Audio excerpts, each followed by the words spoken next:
Energi listrik yang kita nikmati sehari-hari melalui berbagai perangkat elektronik, nyatanya melalui perjalanan panjang dan kompleks sebelum sampai ke rumah kita. Proses ini melibatkan berbagai tahapan dan infrastruktur yang saling terhubung, mulai dari pembangkit listrik hingga jaringan distribusi yang menjangkau setiap rumah tangga. 1. Pembangkit listrik. Perjalanan listrik dimulai dari sumber energi primer seperti batu bara, gas alam, minyak bumi, air, angin, atau energi matahari. Energi ini kemudian diubah menjadi energi mekanik melalui turbin. Turbin yang berputar menggerakkan generator yang menghasilkan energi listrik. 2. Transmisi. Listrik yang dihasilkan di pembangkit memiliki tegangan yang sangat tinggi.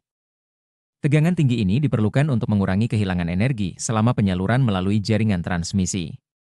Jaringan transmisi umumnya menggunakan saluran udara tegangan ekstra tinggi, SUTET, yang terdiri dari menara-menara tinggi dan kabel-kabel besar. 3. Gardu induk. Listrik bertegangan tinggi dari SUTET kemudian dialirkan ke gardu induk. Di sini, tegangan listrik diturunkan menjadi tegangan menengah menggunakan transformator. 4. Distribusi. Dari gardu induk, listrik bertegangan menengah disalurkan melalui jaringan distribusi. Jaringan distribusi menggunakan saluran udara tegangan menengah, SUTEM, atau saluran kabel tegangan menengah, SKTM. Jaringan ini menjangkau area yang lebih luas, seperti perumahan, perkantoran, dan industri. 5. Gardu distribusi. Sebelum masuk rumah-rumah, listrik bertegangan menengah kembali diturunkan tegangannya menjadi tegangan rendah di gardu distribusi. Tegangan rendah inilah yang kemudian disalurkan ke rumah-rumah melalui jaringan distribusi bawah tanah atau udara. 6. Sampai di rumah, listrik bertegangan rendah masuk rumah melalui meteran listrik. Meteran listrik berfungsi untuk mengukur jumlah energi listrik yang digunakan.